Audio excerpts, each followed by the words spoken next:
السلام عليكم ورحمة الله وبركاته. Good morning Tianshi, good morning millionaire, good morning millionaires, good morning Tianis.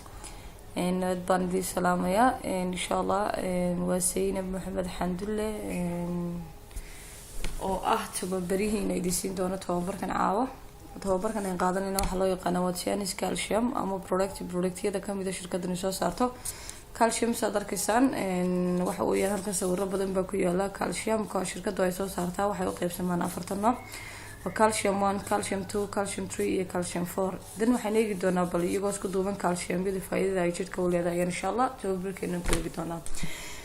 calcium ta adeegno calcium ku is an essential element calcium 2 waxa weeyaan waa curiye aad u muhiim calcium is an essential element calcium 2 waa curiye aad u muhiim soo kale oo jidhka bini'aadanka aad ugu muhiim calcium soo kale is a source of life nolosheena waxa weeyaan isha kaliya nolosheena waxa weeyaan waa calcium ta hadaba bal waxaan eegi doonaa maanta calcium ta faa'iidada ay leedahay ayaan inshallah tababarkeena aan ku eegi doonaa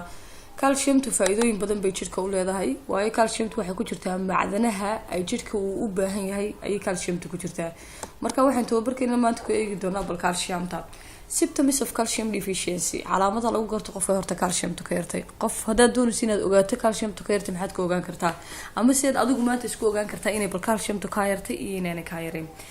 fatigue daal baa kamida poor appetite ka qofka ka xilma sweating qofka dhidid badan yeesha lack of focus maskaxda qofka aan taagnayn oo qof diirad wax u saara aan waysan constipation calool istaag dhaariya calool socod insomnia iyo hurdo la'aan qofka habeenka ku dhacdo waa calaamadaha lagu garto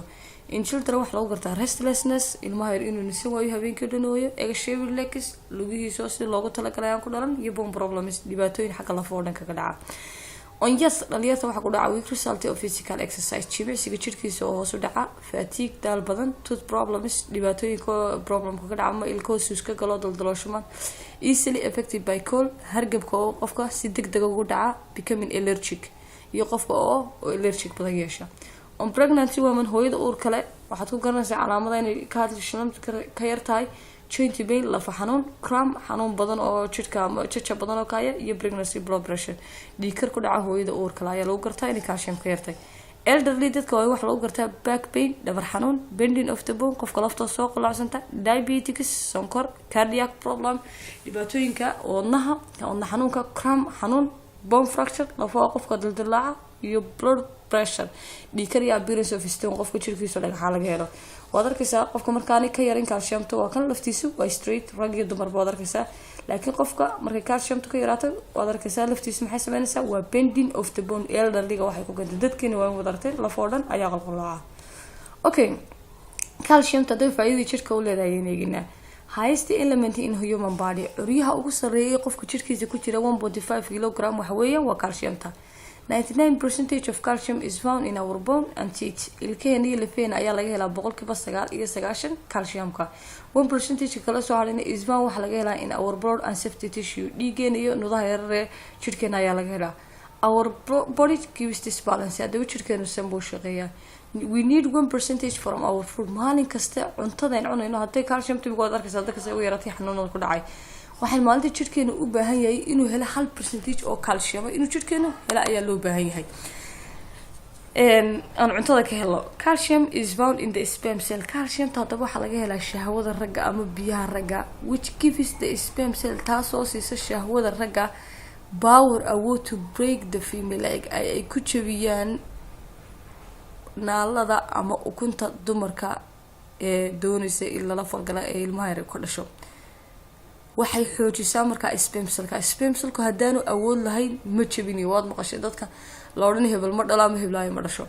after the sperm cell gets into the egg hadaba sperm cellkaas markuu u tago egga ama naalada u tago wuxuu isticmaalayaa calcium kaas markuu naalada hadaba ukunta ay biyuhu ukunta ay galaan waxa bilaabmay wax loo yaqaan vibration ka ama gariirkaasina helps it iyadoo wuxuu ka caawinayaa to start life inay nololi bilaamato so if there is no calcium there is no life hadari calcium jirin matrix nolol hadaba waxaan eegi doonaa benefitka ama faa'iidada ay jidhka u leedahay calcium taas waxa weeyaan yaraanshaha calcium hadaba benefitka ay jidhka u leedahay insha Allah eegi doonaa benefit jidhka u leedahay ama faa'iido jidhka u leedahay waxa weeyaan to have a long life health doorasho nolol dheer oo caafimaad qabta aad yeelto.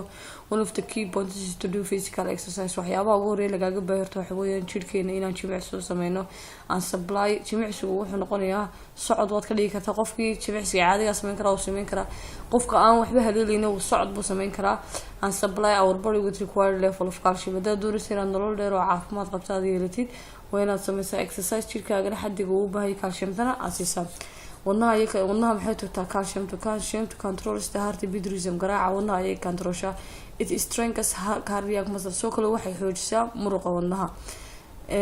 Nervous system and calcium neerfaha iyo waxa u dhaxeeya calciumta. Nervous systemku sends a message waxa u dirtaa message from one part of the body to other qaybta kale u dirtaa through calcium ion iyadoo isticmaalsa curiya calcium loo yaqaano. Calcium and muscle calcium iyo muruqa maxaa u dhaxeeya calcium to controls waxay controlshaa the construction isku soo ururka and relaxation of every muscle in our body. muruq kasta jidhkeena ku jira waxa xukunta isku soo ururkiisa kala bixiisa waa calciumta. Calcium and reproductive system calciumta iyo waxaan eegi doonaa habdhiska reproductive-ka. Calcium to plays a vital role waxay ka ciyaartaa door muhiim ah in the reproductive system habdhiska dhalmada ayay ka ciyaartaa and preventive waxayna ka hortagtaa birth related problems dhibaatooyinka xagga dhalmada qofka ka yimaada. Skeleton and calcium skeletonka calciumka waxa u dhahay calcium to is the strength waa awoodda skeletonka uu leeyahay. dosage marka loo qaadanayo waxa weeyaan sachet baa ku jira ama bac weeyaan hal xabo ama laba xabo twice a day ayaa maalintii qaadanaysaa. calcium waxa loo isticmaalaa for adult dadka waaweyn baa isticmaala dhabar xanuunka lugu xanuunka muruqyada waxyaabahaas oo dhan. calcium 2 waa no glucose oo waxa qaata dadka sonkorta qaba. calcium 3 waa for children carruurta loogu talagalay. calcium 4 na brain food baa la yiraahdo waa cunto maskaxeed oo waxa loogu talagalay dadka neerfo kale xanuunaan. caution yaa la siin karin people with heart problem dadka u baahan calcium laakiin wadnuhu xanuunaya intaanay qaadan better advice to doctors before inay ka hor inay dhakhaatiirtooda la tashadaan baa fiican oo weydiiyaan haddii calcium u baahan yahay. Thank you very much kaas wuxuu ahaa tababarkeeni calciumka aan maanta aan qaadanay ayuu ahaa inshallah ina faa'iideyn baan rajeynayaa in aad baad u mahadsantihiin. Better chance better life. Thank you very much.